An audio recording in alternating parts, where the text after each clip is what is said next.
Assalamualaikum warahmatullahi wabarakatuh. Waalaikumsalam warahmatullahi wabarakatuh. Warahmatullahi wabarakatuh. Bismillahirrahmanirrahim. Alhamdulillahi rabbil alamin. Wassalatu wassalamu ala sayyidil anbiya'i wal mursalin. Allahumma la sahla illa ma ja'altahu sahla.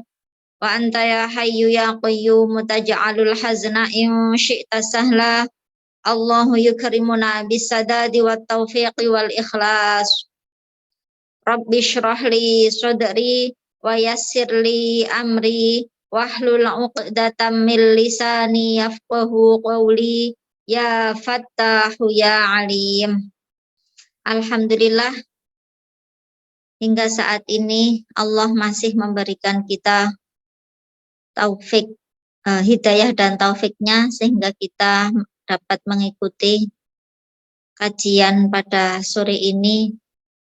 Semoga Allah memberikan kita pemahaman ilmu yang baik dan dapat mengamalkan ilmunya. Mari kita mulai. Sebelumnya kita hadirkan terlebih dahulu niat mencari ilmu semata-mata mencari ridha Allah lillahi ta'ala. Ila nabiyina wa sayyidina wa maulana Muhammadin sallallahu alaihi wasallam wa ila alihi wa ashabihi wa azwajihi ummahatil mu'minin wa sayyidi abdil qadir al-jilani wa sayyidi ahmadir rifa'i wa ahli silsilatit tariqatir rifa'iyah wa syekhina al-hafiz al-abdari wa talamidahum radiyallahu anhum. Al-Fatihah. A'udzu billahi minasyaitonir rajim. Bismillahirrahmanirrahim. Alhamdulillahi rabbil alamin. Arrahmanirrahim. Maliki yaumiddin. Iyyaka na'budu wa iyyaka nasta'in. Ihdinas siratal mustaqim. Siratal ladzina an'amta 'alaihim ghairil maghdubi 'alaihim waladdallin. Rabbighfirli wa liwalidayya walil mu'minina amin.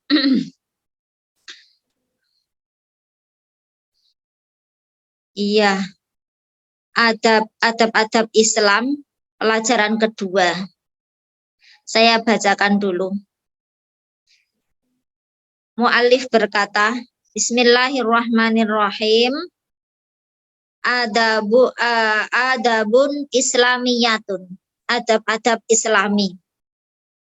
Indama astayqizu fis sobahi aqulu asbahna wa asbahal mulku lillah walhamdulillahi rabbil alamin.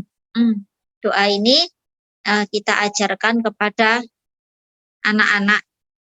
Asbahna wa asbahal mulku lillah walhamdulillahi rabbil alamin. Maknanya, kami berada di waktu pagi dan kekuasaan seluruhnya ada pada Allah. Segala puji bagi Allah, Tuhan seluruh alam. Indal masa'i aqulu. Nah, maknanya apa tadi? Ketika aku bangun tidur di pagi hari, aku mengucapkan asbahna wa asbahal mulku lillah walhamdulillahi rabbil alamin. Indal masa'i aqulu amsayna. Kalau pagi asbahna, kalau sore amsayna. Amsayna wa amsal mulku lillah walhamdulillahi rabbil alamin. Ketika sore tiba, sore itu kalau ulama mendefinisikan sore itu ya apa itu maghrib. Mulai maghrib itu adalah waktu sore. Dalam amalan loh, amalan-amalan itu ada amalan pagi sore gitu kan. Kalau sore itu yang dimaksud adalah maghrib. dimulai dari maghrib. Amsayna wa amsal mulku lillah walhamdulillahi rabbil alamin. Maknanya kami berada di waktu petang dan kekuasaan seluruhnya ada pada Allah. Segala puji bagi Allah, Tuhan seluruh alam. Qablal bad'i bil akli wasyurbi aqulu bismillah. Sebelum memulai makan dan minum, aku mengucapkan bismillah. Ya, karena apa itu namanya? Minum, misalnya, minum tanpa mengucapkan bismillah, maka setan akan berkata, mari kita berjoin bersama gitu. Ketika minum tanpa diawali dengan bismillah. Kenapa kok di sini dibiasakan anak itu dibiasakan dengan basmalah? Ya, diantaranya tadi ya, agar tidak joinan sama setan. Di antaranya adalah mengamalkan sebuah hadis dari Rasulullah Shallallahu Alaihi Wasallam, kullu amrin dzibalin la yubda'u fihi bi bismillahirrahmanirrahim fahuwa aqta'. Segala sesuatu di sini, segala sesuatu yang dimaksud adalah perkara yang baik yang tidak bertentangan dengan syariat, yang bukan sesuatu yang haram. Kok tidak diawali dengan basmalah, dengan bacaan bismillahirrahmanirrahim, maka sedikit berkahnya. Nah, ketika mau makan atau minum, maka hendaknya diawali dengan bacaan bismillah. Itu anak kecil dibiasakan. Oh iya, kalau mengajarkan pada doa anak kecil ya kita harus mengajarkan dengan benar. Jangan mengajarkan basmalah sama anak kecil harus dengan benar ya. Jangan maaf. Jangan dipedot-pedot. Semisal begini. Bismillahirrahmanirrahim.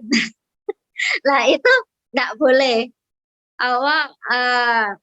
Itu salah. Membaca basmalah dengan salah seperti itu jangan dibiasakan, apalagi sama anak kecil ya. Anak kecil kan ya harus dididik dengan cara yang benar. Anak kecil harus dididik dengan cara dengan sesuatu yang benar. Anak kecil kalau mengajarkan doa basmalah biasanya kan banyak gitu ya. Kalau mau ma'am itu ayo baca bismillah dulu. Malah gimana tadi pedot-pedot. Bismillahirrahmanirrahim. Nah, itu enggak benar. Ya, terus gimana? Ya mengajarkan dengan benar. Kalau enggak kuat, gini. Bismillah, tok. Sudah cukup itu. Bismillah aja. Bismillah, a. Suruh a gitu kan. Atau kalau mau komplit ya harus dengan cara yang benar. Bismillahirrahmanirrahim. Atau Bismillahirrahmanirrahim. Itu cara mengajarkan basmalah dengan benar kepada anak kecil. Gimana? Saya ulangi. Yang pertama, bisa dengan bismillah saja. Atau kalau mau komplit, berarti langsung bismillahirrahmanirrahim. Tuh. Kalau anaknya belum bisa, takut salah, dia menirukannya salah, tidak kuat, kan nggak boleh diputus itu. Maka Bismillahirrahmanirrahim atau Bismillahirrahmanirrahim. Intinya mengajarkan anak itu juga harus dengan benar. Meskipun tuh anak kecil, kita jangan ikut-ikutan ikut-ikutan nggak bisa. Jangan ikut-ikutan memutus ngambil nafas di tengah jalan. Anak bisa kok kalau kita konsisten, anak bisa menirukan dengan benar itu anak kecil. Nah, saya lanjut ya. Wa ba'dal intihai minal akli wasyurbi aqulu alhamdulillahilladzi at'ama wa saqa wa sawwaghahu wa ja'ala lahu makhraja. Setelah selesai makan dan minum, aku mengucapkan alhamdulillahilladzi at'ama wa saqa wa sawwaghahu wa ja'ala lahu makhraja. Maknanya segala puji bagi Allah yang memberi makan dan minum dan menjadikannya mudah ditelan serta menciptakan jalan keluar untuknya.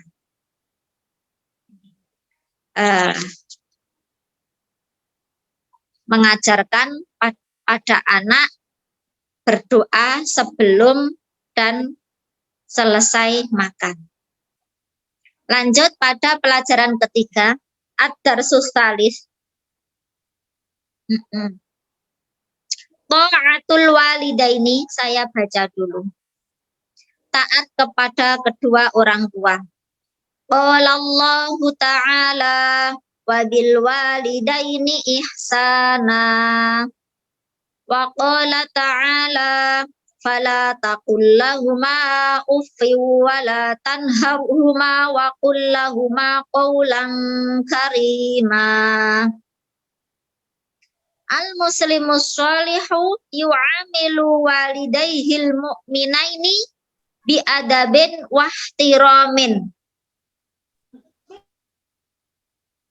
Al-muslimus sholihu la yarfa'u sawtahu fi wajhi ummihi wa abihi bila haqqin. Al-muslimus sholihu la yakdzibu ala walidayhi. Maknanya, Allah Ta'ala berfirman tentang perintah untuk berbuat baik kepada kedua orang tua. Perintah untuk taat kepada kedua orang tua. Dalam surah Al-Baqarah ayat 83. Yang maknanya dan berbuat baiklah kepada ibu dan bapak. Itu ayat pertama seperti itu. Ada ayat lain yang menunjukkan kita harus taat berbakti kepada kedua orang tua selama ketaatan tersebut bukan sesuatu yang maksiat kepada Allah. Bahkan seandainya orang tua kita itu memerintahkan sesuatu yang makruh sekali. Makruh itu kan apa sih? Makruh itu kan bukan haram ya. Makruh itu bukan sesuatu yang haram. Maka kita tetap wajib mentaati orang tua selama perbuatan itu bukan perbuatan yang maksiat, bukan durhaka kepada Allah. Berbaik kepada orang tua itu yang bagaimana? Yang tidak menyakiti. Ucapan dan perbuatan kita tidak menyinggung perasaan orang tua. Itu yang dimaksud berbakti kepada kedua orang tua. Harus mentaati perintahnya selama bukan sesuatu yang maksiat atau durhaka kepada Allah.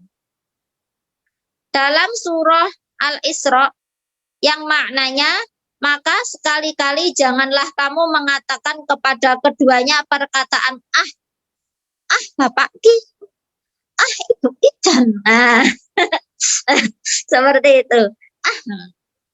Itu adalah menunjukkan apa? Nada jengkel. Itu menunjukkan nada jengkel. Dan janganlah kamu membentak mereka dan ucapkanlah kepada mereka perkataan yang baik. Pokoknya yang lembut dan jangan sampai menyinggung perasaan kedua orang tuanya. Ini kan pelajaran parenting kok ya ini. Ini kan mendidik kepada anak, menanamkan anak supaya anak itu berbakti taat kepada kedua orang tua. Biasanya kan tidak mesti ya. Allah yang menciptakan hidayah, Allah yang menciptakan taufik, Allah yang memberikan hidayah, Allah juga menyesatkan seseorang. Ketika itu biasanya, saya tidak memastikan, biasanya anak itu meniru ibunya, meniru orang tuanya. Ketika ibu itu kepada suaminya, ibunya itu kepada suaminya lembut gitu, anak akan takut sama orang tua. Tapi kalau ibunya itu kasar, teriak-teriak, maka biasanya anak akan ikut-ikutan. Biasanya, tidak memastikan loh ya. Artinya, ini kan tentang pendidikan orang tua kepada anaknya. Saya lanjutkan. Oh iya, kenapa kita harus taat kepada kedua orang tua? Jelas ya, yang pertama ini adalah perintah Allah. Dalam Al-Quran ada perintah, ada beberapa ayatnya. Dan ini, azab Allah itu ada kalanya yang ditangguhkan dan ada kalanya yang disegerakan. Maksudnya disegerakan gimana? Artinya seseorang yang melakukan dosa tertentu itu, maka oleh Allah akan diazab di dunia dan nanti akan diazab lagi di akhirat. Ketika masih di dunia dia diazab, terus nanti di akhirat dia diazab lagi. Apa dosa itu? Yaitu diantaranya adalah dosa memutus silaturahim. Silaturahim itu memutus silaturahim di antara dosa yang menyebabkan azabnya itu disegerakan. Yang kedua, durhaka kepada kedua orang tua. Na'udzubillah min dzalik ini adalah termasuk penyebab azab yang disegerakan di dunia. Artinya biasanya ya orang yang durhaka sama orang tua itu hidupnya tidak bahagia. Harta dan usianya tidak barokah. Barang siapa yang ingin mendapatkan rezeki rezeki anak yang baik, maka dia harus baik kepada orang tua. Kalau baik kepada kedua orang tua, maka anak kita akan baik kepada kita. Seperti itu. Orang yang durhaka kepada orang tuanya, hidupnya gak akan bahagia, rezekinya gak akan barokah. Itu bentuk wujud siksa bagi orang yang durhaka di dunia. Nah, nanti di akhirat masih disiksa lagi. Na'udzubillah min dzalik. Jika Allah tidak mengampuni dan dia mati belum taubat. Seorang muslim yang solih bersikap terhadap kedua orang tuanya yang mukmin dengan sopan dan hormat. Nah, ini artinya, ya itu kalau ada seorang muslim tapi durhaka kepada orang tua, ya berarti enggak solih. Muslim yang solih itu terhadap kedua orang tuanya yang mukmin, orang tuanya yang mukmin dengan sopan dan hormat. Bahkan juga kepada orang tua yang kafir sekalipun tetap wajib menghormati, tapi tidak mencintai. Sekali lagi, wajib menghormati, berbuat baik kepada kedua orang tua meskipun kafir. Apalagi muslim ya. Tapi kalau orang tua itu kafir, tidak boleh mencintai kekufurannya. Ya, karena kafir. Karena Allah dalam Al-Qur'an innallaha la yuhibbul kafirin, itu kan ada, atau innallaha la yuhibbuz zalimin. Allah tidak mencintai orang-orang kafir. Maka kita nggak boleh mencintai orang kafir, meskipun itu orang tuanya. Terus bagaimana? Tapi kita tetap punya kewajiban hormat, sopan, nggak boleh menyakiti, orang tua, meskipun itu kafir. Seorang muslim yang sholih tidak akan mengeraskan suaranya terhadap ibu dan bapaknya tanpa hak. Semisal kalau orang tuanya, pendengarannya sudah berkurang, harus dengan nada yang keras, ya nggak apa-apa dengan nada yang keras. Maksudnya itu tanpa hak, tuh bentak-bentak gitu loh. Terus nyente-nyente, ibu toh, namanya ibu atau bapak gitu melakukan kesalahan yang bukan hal yang prinsip. Terus kamu salahkan, kamu tunjuk hidungnya kan, tuh kan ibu salah kan. Nah, seperti itu kan tunjuk-tunjuk hidung itu kan menyakitkan bagi orang tua. Kita sebagai seorang anak harus selama itu kesalahannya bukan hal prinsip, bukan berkaitan dengan taat kepada Allah, bukan maksiat. Bukan maksiat. Seorang muslim yang sholih tidak akan berbohong kepada kedua orang tuanya. Nah, orang tua nggak pengen anaknya bohong, tapi orang tua suka bohong sama anak. Lah ini, ya, nanti kamu tak kasih permen, nanti kamu tak kasih hadiah. Ya jangan seperti itu. Ternyata nggak dikasih, cuman janji-janji. Anak itu niteni itu apa sih bahasa Indonesia nih? Jangan dibiasakan berbohong kepada anak. Anak nanti akan meniru. Gimana itu hadisnya? Bohong itu tidak dibenarkan, meskipun dalam keadaan bergurau ataupun serius. Fijitin wala hazalin, nggak boleh la yasluhul kadhibu fijitin wala hazalin. Bohong itu tidak boleh, tidak dibenarkan, meskipun dalam keadaan bergurau atau ngeprank gitu, nggak boleh. Aku kan cuman guyon, aku kan cuman bercanda, lucu-lucuan, nggak boleh. Lah anak juga jangan berbohong kepada kedua orang tua. Kalau orang tua nggak mau anaknya bohong, ya orang tua jangan bohong sama anaknya.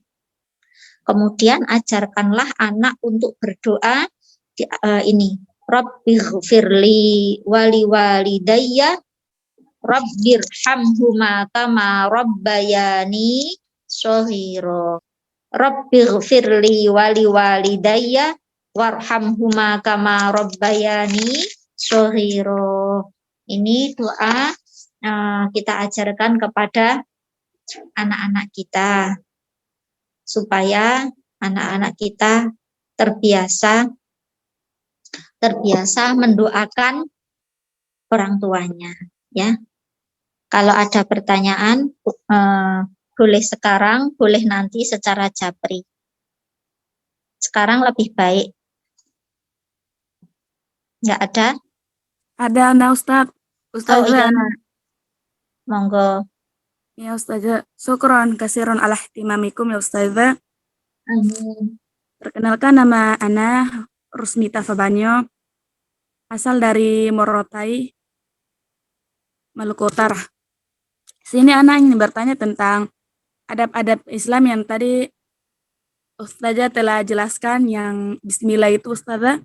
Hmm. Di sini di kampung Ana nih biasanya yang para dahulu-dahulu guru-guru mengajarkan anak-anak muridnya mengajar anak-anak murid itu dengan yang tadi Ustazah sampaikan ya, Bismillahirrahmanirrahim itu. Ya, Biasanya seperti itu Ustazah. iya. Dan Di kami mana-mana. iya, kami yang udah paham ya, yang udah bisa meluruskan kalimat bismillah dengan yang benar, yang baik itu. Dan kami mengajarkan kembali kepada anak-anak ini tuh susah Ustazah. Iya. Susah untuk mengajarkan kembali karena mereka telah menghafalkan atau telah memahami yang tadi yang dahulu-dahulu Ustazah. Iya. Itu Sudah bagaimana terbiasa caranya salah. kita, iya udah terbiasa Ustazah. Iya. Bagaimana kita untuk mengajarkan kembali Ustazah agar mereka nih lebih bisa menggunakan bismillah yang lebih baik, yang benar gitu Ustazah. Dan ada pertanyaan kedua Ustazah.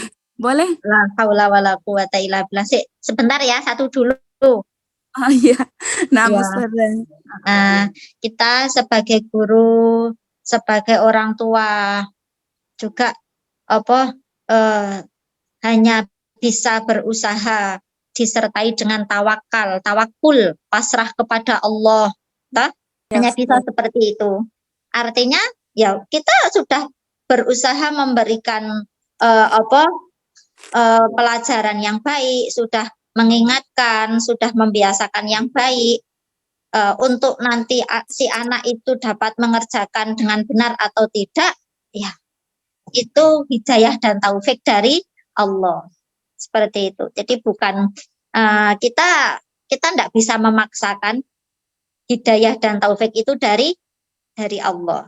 Seperti itu. Ya kita sebisanya sudah berusaha, sudah mengingatkan, sudah berusaha meluruskan gitu. Diamalkan atau tidak itu kita punya urusan kan, kita punya urusan untuk meluruskan. Allah juga punya urusan, yaitu memberikan hidayah dan taufik kepada yang Allah kehendaki. Kita nggak bisa memaksakan. Seperti itu. Jelas? Ya, naam. Jelas Ustazah. Ya, yang kedua? Ya, yang kedua nih Ustazah.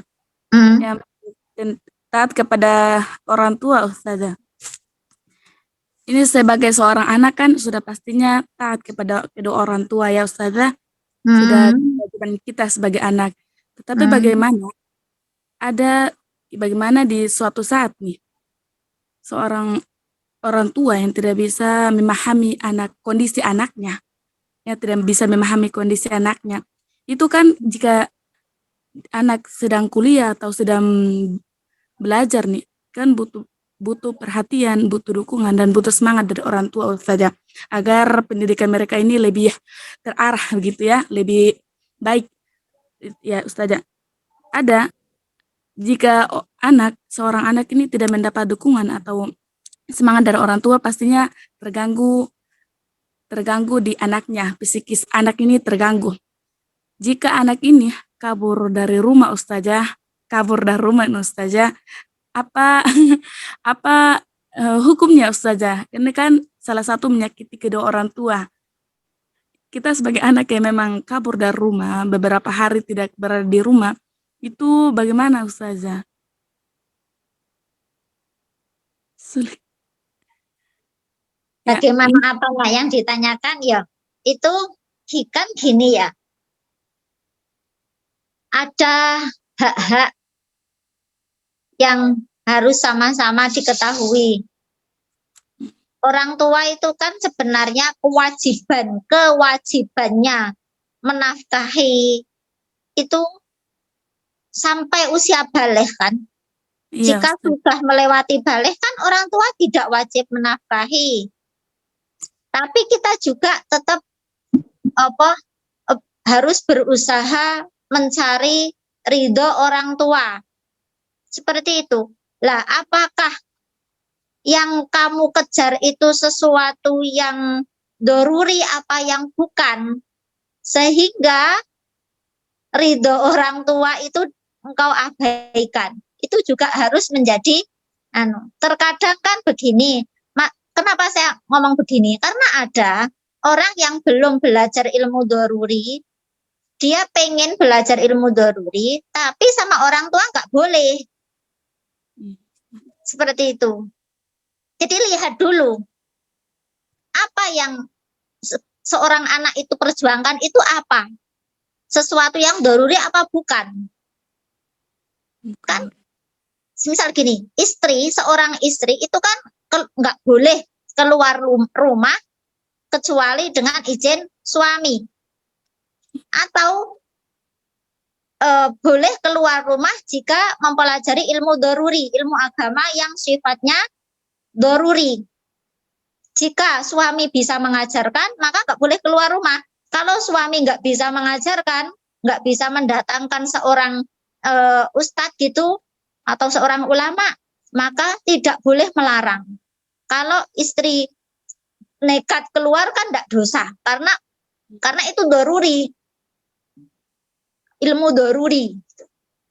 Lah, anak juga seperti itu. Apa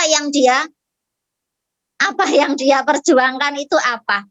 Hingga dia mengabaikan ridho orang tua. Jelas? Iya, naam Ustazah.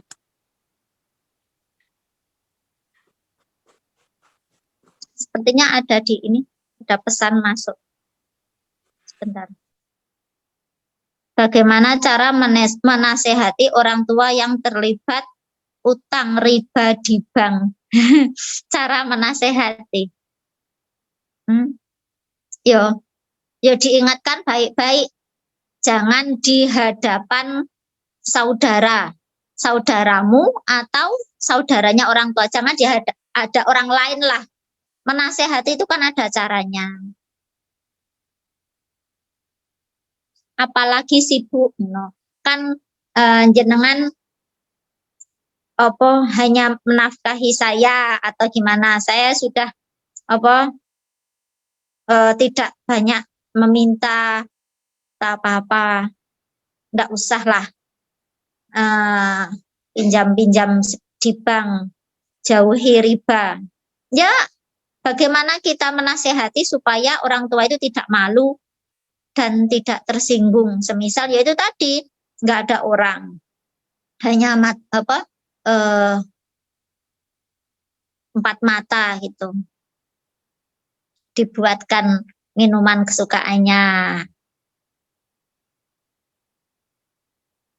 atau pas di momen-momen apa gitu, cara menasehatinya gitu. Amar ma'ruf nahi mungkar itu ada seninya. Jangan sampai terkesan kaku gitu loh. Satu lagi kayaknya masih ada, maaf.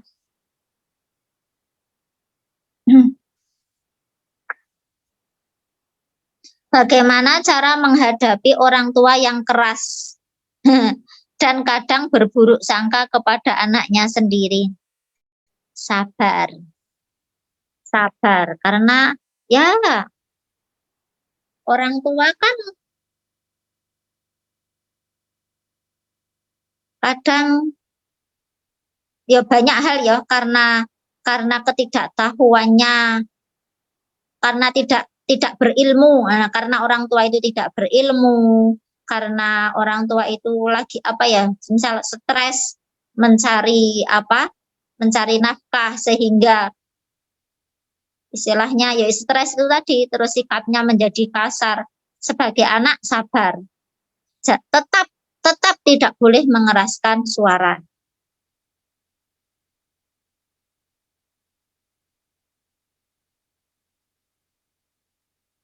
eh, itu saya pernah mendengar penjelasan dari Syekh Salim itu. Syekh Salim apa Syekh Jamil ya, saya kok lupa. Itu meskipun orang tua kita itu dulu, atau dulu itu jahat, zalim sama kita sebagai anak, tetap kita sebagai anak wajib taat, nggak boleh dendam, nggak boleh tunjuk hidung. Sekali lagi, meskipun orang tua kita itu zalim, kita sebagai anak nggak boleh durhaka dan nggak boleh tunjuk-tunjuk hidung. Ya, tetap wajib taat seperti itu. Sabar. Sabar itu apa sih? Sabar adalah menjalankan kewajiban, menjauhi keharaman, dan tidak protes saat terkena musibah. Itu sabar. Sabar adalah kewajiban hati, perbuatan hati. Tidak sekedar di mulut saja, itu tidak. Singkatnya seperti itu. Berarti ketika orang tua berbuat zalim, berbuat jahat, seperti keras atau suudzon, berarti kan itu namanya zalim. Maka kita tetap wajib sabar, nggak boleh menyakiti, nggak boleh mengeraskan suaranya. Sudah? Kayaknya nggak ada lagi ya pertanyaannya. Sudah 4 berarti ini. Baik, jika sudah nggak ada, kita tutup kajian sore ini.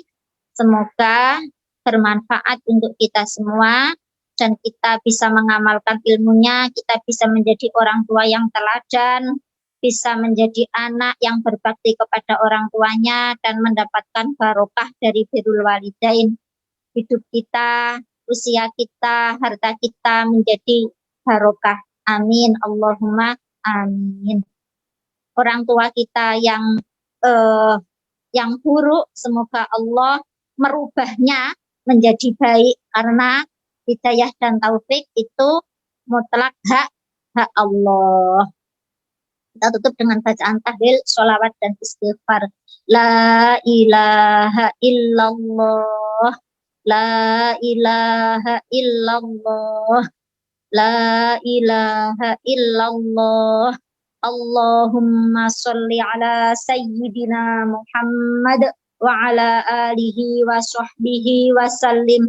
Allahumma sholli ala sayyidina Muhammad wa ala alihi wa sahbihi wa sallim. Allahumma sholli ala sayyidina Muhammad wa ala alihi wa sahbihi wa sallim. Rabbighfirli wa liwalidayya walil mu'minina wal mu'minat. Barakallahu fikum. Wassalamualaikum warahmatullahi wabarakatuh.